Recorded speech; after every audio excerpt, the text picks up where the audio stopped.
Friends, most important topic we are going to see, that is blood circulatory system. So circulatory system performs the functions of transport of various substance like water. बघा circulatory system काय काय transport करतं? Water, hormones, oxygen, soluble nutrients and waste material through different organ. An independent system for blood circulation is present in the humans and higher animal. आणि त्यासाठी एक independent blood circulation system असते. It contains heart, blood vessel and capillaries. First is heart. See, this is the structure of heart.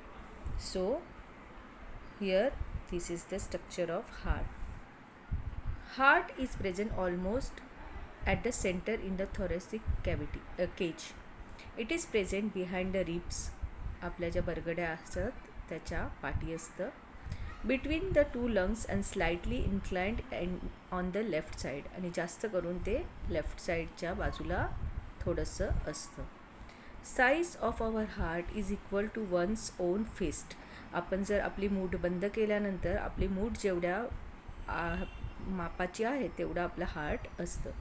And it's weight about 360 grams. It is covered by the double layer partitional membrane. A fluid present between the two membrane. बघा, हे heart कसं असतं? Double layer, आणि त्या to मेम्ब्रेनच्या मध्ये fluid असतं. Due to which the heart is protected from the friction and mechanical shocks. Human heart is muscular organ. It is made of involuntary cardiac muscle. They contract and relax with the definite rhythm. आपलं जे heart आहे ते कसं बनलं आहे? कार्डियाटिक मसल्सनी, आणि त्यामुळे ते कॉन्ट्रॅक्ट आणि रिलॅक्स होतं. This is called as a beating of a heart. आणि यामुळे आपल्याला हार्टबीट्स जाणवतात आपले. Internally heart is divided into left and right compartment. बघा, राईट अँड लेफ्ट कंपार्टमेंट असं हार्ट डिवाइड झालेलं आहे by the vertical partition. Each of these compartment is again divided into two chambers. Thus, in all, heart consists of 4 chambers. Upper chamber is called as a arteria, that is singular atrium. Arteria singularly atrium बोलतात. And lower chamber is ventricles. आणि lower chamber जो आहे तो आहे ventricles. Okay, म्हणजे right, left side, त्यानंतर upper and lower chamber. Okay, so now upper chamber is called as the arteria. upper chamber जो आहे त्याला आर्ट्रिया बोलतात, आणि लोअर चेंबर जो आहे त्याला बोललं जातं ventricles. Okay, so let us now study about detail blood vessels. Structure and function. Heart is beating continuously. Due to this, the blood continuously circulate through the blood vessel. There are two main type of blood vessels. Arteries. Blood vessel which carries the blood away from the heart is called as arteries. जे blood vessel ब्लडला हार्टपासून लांब घेऊन जातं त्याला बोलतात arteries. Except the one carrying blood towards the lung, all carries oxygenated blood. सगळे oxygenated blood घेऊन जातात. फक्त एक जी आहे वेसल ती काय करते? लंग्सकडे घेऊन जाते. These are deeply located in the body and their wall are thick. आणि ते कसे असतात? डीपली लोकेटेड बॉडीजमध्ये असतात आणि त्यांचे जे वॉल्स असतात ते थिक असतात. These vessels do not have the valves.